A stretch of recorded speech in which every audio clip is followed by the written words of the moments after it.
नमस्कार, आप देख रहे हैं जवाब तो देना पड़ेगा और आपके साथ में विजेंद्र सोलंकी।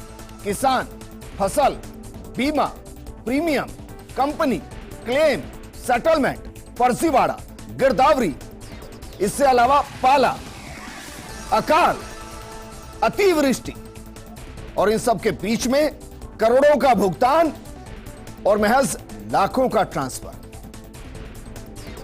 हो सकता है कि आपको मेरे शब्द समझ नहीं आ रहे हो, लेकिन मैं यकीन से कह सकता हूं कि मेरे राजस्थान के हर किसान को आज इसका हर एक शब्द बखूबी समझ में आ रहा हो, क्योंकि उसकी फसल जमीन में उगती नहीं, वो बीमा कंपनियों को प्रीमियम देता है, कहीं 25,000 रुपए बीघा देता है तो कहीं 40,000 रुपए बीघा तक देता है।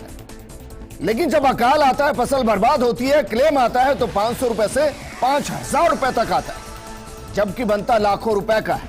तो सवाल यह है कि यह कैसे होता है।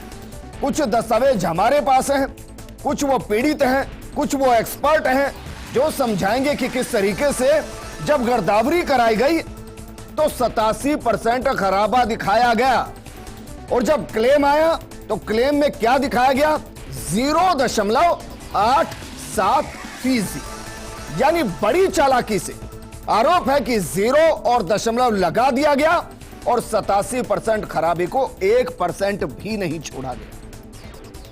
कुछ दस्तावेज ऐसे भी हैं जो बता रहे हैं कि जो प्रधानमंत्री पोर्टल है और उसमें 72 घंटे पहले खराबे के बाद उसको रजिस्टर करना पड़ता है, उसमें किसान ने एक डॉक्यूमेंट दिया, फर्स्ट इंडिया उसको ऑथेंटिकेट नहीं करता, लेकिन उसमें जो रजिस्ट्रेशन की डेट है वो है 22 तारीख, एक उदाहरण के तौर पर समझिए, और उसको अप्रूव किया जाता है 25 को, लेकिन उसमें भी छेड़छाड़ कर दी जाती है और कहा जाता है कि 72 घंटे के बाद आपने हमें शिकायत की और इसलिए क्लेम मिलेगा नहीं।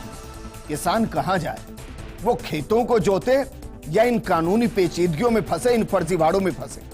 इसलिए हम बीमा कंपनियों के उस गेम को आज आपके सामने ला रहे हैं जिस गेम में दोनों सरकारों की, राज्य सरकार और केंद्र सरकार के, हर साल करोड़ों रुपए फंसते हैं। अगर मैं इनको अरबों कहूं तो भी गलत नहीं, और किसानों को चंद पाई मिलती है। तो ये पूरा खेल चलता कैसे, आज बात इसी पर।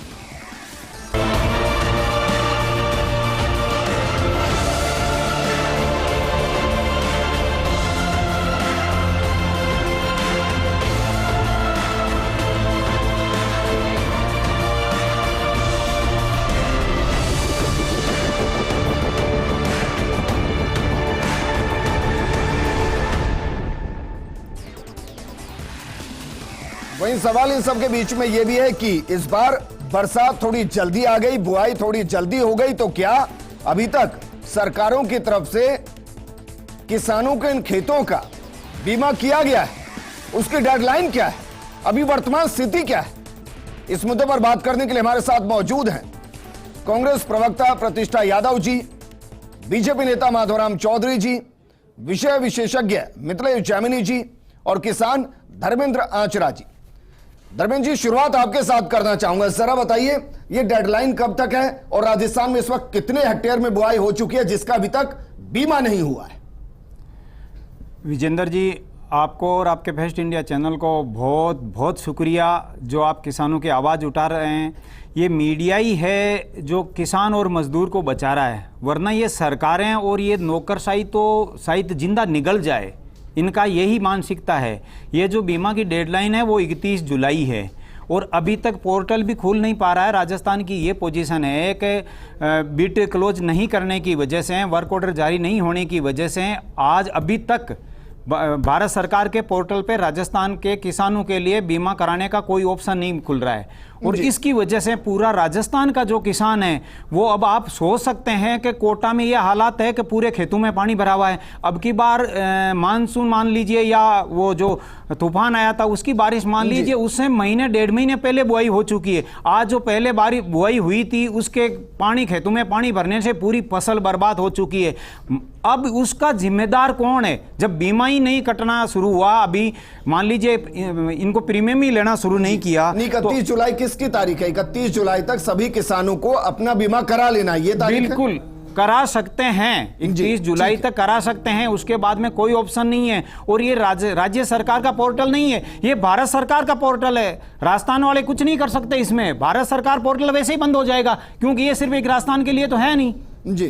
तो पोजीशन ये, अब आप कल्पना कर सकते हैं माधुराम जी जवाब दीजिए, आप तो वैसे भी किसानों के काफी नजदीक है, किसान नेता के तौर पर भी आपकी पहचान है, कैसे काम चलेगा ऐसे? देखिए विजेंद्र जी, वैसे तो किसानों के नाम पे सियासत होती है, चाहे मैं बीजेपी से बिलोंग करता हूँ, फिर भी किसान हूँ, तो किसान के प्रति मेरी निश्चित तौर पे मैं किसान के पक्ष में बात रखूँगा। जहाँ तक बात किसानों की होती है या किसानों के हित की होती है, फसल बीमा निश्चित तौर पे अटल बिहारी वाजपेयी की सरकार ने किसानों के हित के लाए थे और उनके लिए मिनिमम एक इनकम, और किसान अपनी खेती को नहीं छोड़े, और कम से कम जब एक छोटी से छोटी मोटरसाइकिल का बीमा होता है तो किसान की फसल का बीमा क्यों नहीं हो सकता। तो अटल बिहारी वाजपेयी के टाइम ये बीमा चालू हुआ, और उसके बाद में जब मोदी जी की सरकार बनी तो उनको यूनिट पहले बहुत बेसिक सवाल मैं उसका उत्तर दूंगा। क्यों नहीं हुई? 31 जुलाई डेडलाइन है, तो फिर राजस्थान के किसी भी किसान को यह स्थिति में क्यों लाकर खड़ा किया गया कि उसकी एक भी फसल का अभी तक बीमा नहीं? विजेंद्र जी समझना पड़ेगा विषय को नहीं समझेंगे तो डायरेक्ट मैं विषय पे आऊंगा तो उसका कोई मतलब नहीं है। मैंने कहा नहीं, वर्तमान स्थिति बताइए। मैं उसी को बता रहा हूँ। मैंने कहा उसके बाद में मोदी जी की सरकार आई, उस यूनिट को निश्चित तौर पे ग्राम पंचायत की इकाई में कन्वर्ट किया और एक वेब पोर्टल शुरू किया, और वेब पोर्टल पे किसान अपनी एप्लीकेशन लोड कर सकता है। दो तरीके का बीमा होता है, एक स्वैच्छिक होता है जिस पे किसान जा सकता है, जिसका ऋण नहीं ले रखा है। एक बैंकें जिनके ऋण है उनके लिए राजस्थान में अनिवार्य है कि वो बैंक जो ऋण है वो ऋणी अपने आप ऑटोमेटिक ही उनकी ऋण में से वो कट जाएगा और बैंकें उसका बीमा कराएगी। 31 तारीख के पोर्टल की बात रही, निश्चित तौर पर अगर नहीं चालू हुआ है तो मैं नहीं मानता कि चालू नहीं हुआ है, पर मेरी जानकारी में नहीं है तो दुर्भाग्य है। नहीं, मैं नहीं कह रहा, मैं नहीं मानता कि क्योंकि वो 24 घंटे ही चालू रहता है। खोल लीजिए, मैं आपको टाइम दे रहा हूं, खोलिए मोबाइल। मैं कह रहा हूं आप चालू कोई बात नहीं सर, बाकी पैनल के पास चला जाता हूं, खोलिए आप। चालू रखते हैं वो मोबाइल है ना सर आपके पास? माधुराम जी मैं चालू है, मैं भी देख के आया हूं। मोबाइल है ना आपके पास? मेरे पास है, खोलिए इसको और इसको खोल लेंगे। खोलिए, विषय नहीं है, आप विषय पे डिबेट कीजिए। मैं विषय पे ही कर रहा हूं सर। भाई मोबाइल में खोलेगा ना, आप खोलिए, मैं कैमरा जूम करके दिखाऊंगा कि देखिए पोर्टल खुला हुआ है। आपने खोला क्या? आपने खोला क्या? मेरे साथ किसान है सर, मैं किसान नहीं हूं। किसान कहने से क्या होता है, पोर्टल तो चालू ही रहता है और एप्लीकेशन 31 से पहले लेनी होती है। तो सरकार खोलिए ना, समय सुने, अरे मेरी बात तो सुनो। अगर नहीं होता है, नहीं, एक बात विजेंद्र जी, मेरी बात पूरी होने दीजिए। आप पुराने सेटलमेंट के भी डॉक्यूमेंट मेरे पास है कि किस तरीके से डॉक्यूमेंट हुआ है। आप बताइए क्या वाकई में राजस्थान के लिए किसान वर्तमान स्थिति में किसी पोर्टल पर जाकर बीमा कर सकता है? आप मेरी बात कोई विजेंद्र जी एक मिनट रुकिए, मैं कह रहा हूँ अगर मेरी बात पूरी नहीं होगी तो मैं कह रहा हूँ आप ये बात करने नहीं देंगे किसी को, ये कह रहे हैं आप समझ ही नहीं रहे मेरी बात को। भाई मैं कह रहा हूं मोबाइल पे खोजिए ना पोर्टल सर। अरे एक मिनट बात तो सुनिए आप मेरी। खोलिए ना मैं पोर्टल। कह रहा हूं 31 तारीख तक अगर पूरा नहीं होता तो पिछली बार भी सरकार ने समय बढ़ाया था। ये कोई ये अलग बात है सर। नहीं, ये अलग बात हो गई। समय बढ़ाया जाता है, किसानों को समय दिया जाता है। खुला हुआ है अभी। अरे मैं कह रहा हूँ अभी भी खुला हुआ है, तो खोलिए। खुला हुआ रहेगा जब तक किसान का नहीं होगा, जब तक खुला रहेगा। ये आपको बता देता हूँ सर। पोर्टल कब खुलता है? बिड क्लोज होने के बाद या बिड क्लोज होने से पहले? करते हैं विजेंद्र जी, ये शोभा नहीं लेती आप। नहीं, गलत बात है। आप गलत विषय को पकड़ना और गलत, मैं कह रहा हूं किसान का जब तक जो किसान जाएगा वो किसान जब तक जाएगा उसका बीमा होगा, उसके लिए डेट भी बढ़ाई हुआ है। किसान झूठ बोल रहा है। मैं कह रहा हूं जब तक किसान का बीमा नहीं होगा डेट भी बढ़ाई जाएगी, और पिछली बार बढ़ाई गई। अलग हो गया, ऐसा इश्यू क्या अलग हो गया? इश्यू ही अलग हो गया। किसान रह नहीं सकता, जुलाई को बढ़ाकर 31 अगस्त कर देंगे। आप क्या, लेकिन उस 31 जुलाई से 31 अगस्त के बीच में अगर किसी की फसल बर्बाद हो गई, बात करेंगे कौन देगा? तो मैं ये कह रहा हूं किसान की बात और चर्चा सार्थक होनी चाहिए और किसान को उसमें भला होना चाहिए कि ये नहीं है आप पोर्टल को। मैं कह रहा हूं पोर्टल जब तक खुला रहेगा जब तक किसान का रजिस्ट्रेशन नहीं हो जाता। ये आप तय कर रहे हैं? मैं कह रहा हूं ना, ठीक है, मान लिया सर। ठीक है, मतलब जमीनी जी आप बताइए सर। देखिए आज तक अभी तक टेंडर नहीं हुआ, आज टेंडर हुआ है और सरकार को जो यहाँ का फाइनेंस डिपार्टमेंट है उस फाइनेंस डिपार्टमेंट ने आज अप्रूवल दे दी है जो प्रीमियम देना है, जो लगभग 1055 करोड़ रुपए। तो आज रात को अधिसूचना जारी हो जाएगी, उसके बाद ही राजस्थान के किसान उस पोर्टल पे जाके। माधुराम जी जो ये कह रहे हैं कि नहीं अभी नहीं खुला हुआ है सर। नहीं ऐसा नहीं, ऐसा खुला हुआ है, कोई भी कर ले। एक भी किसान नहीं बचेगा। देखिए ये स्कीम 2016 में शुरू हुई, प्रधानमंत्री फसल बीमा योजना। इसके तहत खरीफ में 2% प्रीमियम किसान को देना पड़ता है, रबी में 1.5। देखिए ये 2016 में, अभी प्रधानमंत्री जो फसल बीमा योजना चल रही है, और इसके अलावा 5% जो वो स्कीम होती है जो क्रॉप होती है, जो ओरिएंटल क्रॉप होती है, जो पैसा देती है नगद उपज। और राजस्थान जो फसल कटान के मामले में नंबर 1 है, जो फसल कटान का एक मेथड होता है उस मेथडोलॉजी में सबसे 1 है। और राजस्थान में आज तक 2 करोड़ किसानों को 20,000 करोड़ों का जो क्लेम है दिया जा चुका है। 20,000 करोड़ रुपए दिए जा चुके हैं। जो सबसे इंपॉर्टेंट चीज है कि राजस्थान दुग्ध उत्पादन में भी नंबर 1 है, और फसल कटान में, ये भारत सरकार का पोर्टल है, उसमें कहा गया है कि जो इनका एक फसल उपज का जो प्रीमियम तय करने का तरीका वो है, उसमें भी राजस्थान नंबर 1 है। इसमें केवल राजस्थान में 28 किसान ऐसे हैं जिनका क्लेम सेटल नहीं हुआ, जिनके खाते में कोई प्रॉब्लम होने के कारण वो 68 लाख रुपए अटके हुए हैं। अब जहां तक बीमा कंपनियों का मामला है, भारत सरकार ने 20 बीमा कंपनियां इसके लिए अधिक स्वीकृत कर रखी है। वो 20 बीमा कंपनियों में से 12 बीमा कंपनियों ने आवेदन डाले। इसमें रिलायंस जनरल और तमाम कंपनियां, उनको अलग अलग क्लस्टर वाइज बीमा दिया जाता है। अब उस क्लस्टर के बाद जो किसानों के साथ छेड़छाड़ की जाती है वो बीमा कंपनियों के द्वारा की जा सकती है। इसमें जो भारत सरकार और राजस्थान सरकार दोनों प्रीमियम देती है। नहीं सर, इसमें मैं आपको इसलिए रोक रहा हूं क्योंकि मेरे पास जो डॉक्यूमेंट है उसमें ऐसा भी है कि बाकायदा पोर्टल पर डेट चेंज हो गई। देखिए 72 घंटे पहले, इसका मतलब जो भारत सरकार द्वारा संचालित पोर्टल है उनके अधिकारी और बीमा कंपनियों के अधिकारी मिले हुए हैं। इसमें सीधा सीधा यही है, क्योंकि उस पोर्टल का कंट्रोल भारत सरकार के पास है, राजस्थान सरकार का उसमें कोई लेना देना नहीं है। पूरे देश का पोर्टल, ये किसान है, मैं भी किसान हूं, मुझे भी पता अच्छी तरह कि इसका कंट्रोल पूरी तरह भारत सरकार के पास। तो ये बीमा कंपनियां जो बार बार आरोप लगाए जाते हैं कांग्रेस की तरफ से कि 2 परिवारों में रिलायंस जनरल का अगर नाम आ रहा है तो कहीं ना कहीं उस पर शक होता है। लेकिन यह सच बात है कि राजस्थान में फसल कटान के मामले में, अगर धर्मेंद्र जी मेरी बात से सहमत होंगे, देश में सबसे ज्यादा राजस्थान में काम हुआ जी। तो ये एक इंपॉर्टेंट इश्यू है। लेकिन जो इंश्योरेंस कंपनी अगर फर्जीवाड़ा कर रही है, जिस तरीके से हम देखते हैं और जनरल इंश्योरेंस में भी करते हैं, डेड बॉडीज में, इनमें तो उनमें जो बीमा नियामक प्राधिकरण है इरडा, उसमें जाके शिकायत हो, लेकिन कहीं अगर पोर्टल में वो अधिकारी मिले हुए हैं भारत सरकार के, तो सीबीआई से इसकी जांच होनी चाहिए जी। ये आपने एक सही पॉइंट उठाया सर, क्योंकि अगर पोर्टल में ही चेंज हो जाएंगे तो फिर तो किसान वहां कुछ सबूत भी नहीं दे पाएंगे। मेरे पास जो जानकारी आई, हालांकि यह सिर्फ किसान की तरफ से दी गई जानकारी है। प्रतिष्ठा यादव जी, भाई इस मुद्दे को क्यों नहीं उठाया गया अभी तक कि राजस्थान में पहले प्री मानसून आ गया, फिर विपर्जय आ गया और उस वजह से किसानों ने अगैती इस बार फसल को बो दिया है। अब अगर उसका बीमा नहीं होगा और उसकी फसल खराब होगी अगले 1 महीने में, तो जिम्मेदारी कौन लेगा? जी मैं एक किसान हूँ, इसलिए आपको जनरल बात पर हम बात करते हैं, क्योंकि देखिए जब बीमा हो चुका था, क्योंकि आज एक पॉइंट ये भी है कि बीमा होने के बावजूद भी बीमा कंपनियां पैसा देने के लिए किसान को तैयार नहीं है, किसी भी तरह का फर्जीवाड़ा करती है।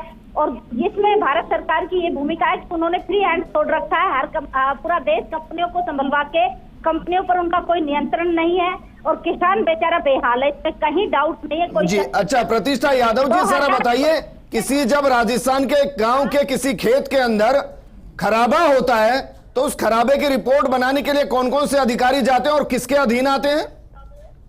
देखिए इसमें पंचायत राज के गिरदावरी करके भेजते हैं जी, और तहसीलदार के अंडर जाके कलेक्टर साहब के माध्यम से भारत सरकार जी। और ये किसके अधीन आते हैं मैम? अधिकारी सरकार के अधीन आते हैं और सेंटर से भी रिलेटेड होते हैं, क्योंकि कलेक्टर को सीधा सेंटर की जो भी योजनाएं हैं उनके लिए कलेक्टर रिस्पॉन्सिबल होता है सर जी। तो भाई मैं पुख्ता नहीं कर रहा हूं, लेकिन मेरे पास जो शिकायत आई वो शिकायत इस तरीके की भी है मैम कि किसी किसान के खेत में 87% नुकसान हो गया और उसको कितना क्लेम मिला? 0.87% के हिसाब से, क्योंकि बीमा कंपनियों ने उसमें 0 लगा दिया और डॉट लगा दिया और 87% 1% नहीं बचा। विजेंद्र जी यही बात तो बताना चाह रहे हो कि प्रधानमंत्री बीमा योजना के तहत किसान का जब बीमा, आज आप पॉइंट पे इस पे डिस्कशन हो रहा था और बीजेपी के जो मेरे प्रवक्ता साथी यहाँ बैठे, उन्होंने एक बात और भी कही कि आपने कहा कि पोर्टल बंद हो चुका है और नहीं हुआ, तो उन्होंने कहा किसानों का क्या है? ये एक बहुत बड़ी सोच है कि किसानों का क्योंकि जब किसान पीड़ित है, किसान अपनी शिकायत रखेंगे ना। आपको तो उस पर कोई जानकारी भी है क्या गार्जियन थोड़ी किसानों के रखेगा। बारे में? किसान दूसरी होता बात, क्या है? इन्होंने मेरे किसानों हिसाब की से आय आपको तो दोगुनी ये करने भी की पता बात नहीं है की। किसान की इसी तरह परिभाषा से- क्या है। कभी खेत में गए क्या? हाथों में छाले मेरे पड़े तो क्या? खेत हाथ में है, छाले खेत पड़े क्या? है, कभी तो ये वो छाले क्या? देखे क्या आपने? यहाँ छाले कैसे होते हैं? किसान की परिभाषा जानी क्या आपने? आप किसान की बात कर रहे हो? जी, किसान चलिए, एक मिनट, मैं ये एक नहीं मिनट, कहता विजेंद्र यादव जी, एक जी, इसमें मिनट। सबसे बड़ा इशू चलिए, है कम से कम मेरे दर्शकों को यही मैं पता चले कि भाई विजेंद्र जी, किसान की परिभाषा मैं क्या है। जो नहीं माधवराम करना जी, चाह रहे, मैं बता रहा हूँ माधवराम जी, आप माधवराम जी, चलिए कटिंग किसान पे- को परिभाषित कीजिए। आप सुनो, कीजिए परिभाषित सर मैं किसान को। किसान को परिभाषित, जो किसान के हाथ में छाले पड़ते हैं, ये परिभाषा है किसान की। किसान जो खेत में काम करता है वो किसान है। छाले तो किसान सर खेत- मजदूरों के हाथों में भी पड़ते मजदूर हैं। तो वो किसान है। मैं कह रहा हूँ क्या वो मजदूर किसान खेत में काम करेगा तो वो किसान है। आप किसान की अगर परिभाषा नहीं जानेंगे तो किसान के बारे में बात क्या नहीं, करेंगे? मैं तो जानता हूँ, हाँ। मैं जानना चाह रहा हूँ आपकी नजर नहीं में किसान जानते की हैं तो परिभाषा आप क्या है। किसान के, मैं कहूँ आप किसान क्रॉप कटिंग के बारे में बात कीजिए। क्वेश्चन ऐसे कीजिए जिससे लोगों की जानकारी में जी। आए। आज सबसे बड़ा ये जानकारी जरूरी नहीं है नहीं, कि भाई ये- 31 तारीख को आपकी डेडलाइन आ रही है और अभी तक बिड क्लोज नहीं की गई है, जानकारी जरूरी नहीं। किसानों को जो फसल बीमा क्यों नहीं मिलता उसमें आप क्वेश्चन नहीं लाए। आप मैं तो लाया हूं, ऐसा बताइए। क्रॉप कटिंग पे लाइए ना, आप कैसे होती है उसके लिए जिम्मेदार कौन है? और अगर कोई भी योजना लागू होती है तो उसको धरातल पे कैसे उतारेंगे? धरातल पे उतारने के लिए उसको बीमा मिलने के लिए मैं एक उदाहरण आपको देना चाहूंगा। एक उदाहरण ये है कि नौर और भादरा के अंदर 450 करोड़ रुपए बीमा मिल जाता है, जबकि एक नागौर में नहीं मिलता है। उसके लिए जिम्मेदार कौन है? धर्मेंद्र आचरा जी, धर्मेंद्र आचरा जी, जिम्मेदार अपन लोग हैं। तो किसान को ही सुन लेते हैं। धर्मेंद्र आचरा जी, जरा बताइए किस किस तरीके के फर्जीवाड़े होते हैं? सर फर्जीवाड़े की तो बात बहुत आगे गई, आपने एक्सप्लेन कर भी चुके हैं फर्जीवाड़े को और सबके सामने। मगर मेरा तो इन पार्टियों के दोनों महानुभावों से, मैम से और सर से ये निवेदन है कि आप ये सुनिश्चित कर सकते हैं क्या कि ये जो इतनी टाइम जो 1 जुलाई से लेकर के आज तक तारीख और ये जो किसानों का जो इशू नहीं है, इशू ये है सर हमें बीमे से मतलब है, आप लोगों की लड़ाई से हमें कोई लेना देना नहीं है। आप हमारा टाइम खराब मत करिए। आप तो ये सुनिश्चित कीजिए कि क्या हमें बीमा मिलेगा, वो किसान क्यों दोषी है? आप क्या मजाक बना रखा है? आपने कौन वो अधिकारी है, क्या उस पर कार्रवाई होगी? क्या जवाबदारी कानून लागू है इस देश में? क्या लगा रखा है ये? इनकी लड़ाई में क्या किसान मारा जा रहा है? धर्मेंद्र जी, जी भाई एक कंप्लेंट ये भी की गई आपकी तरफ से या किसानों की तरफ से कि जो क्लेम लिया गया वो लिखा कुछ गया और बाद में क्लेम के आगे 0 डॉट लगा दिया गया। एक कंप्लेंट ये भी की गई कि जो बाकायदा केंद्र सरकार का पोर्टल है उसमें भी फर्जीवाड़ा किया गया।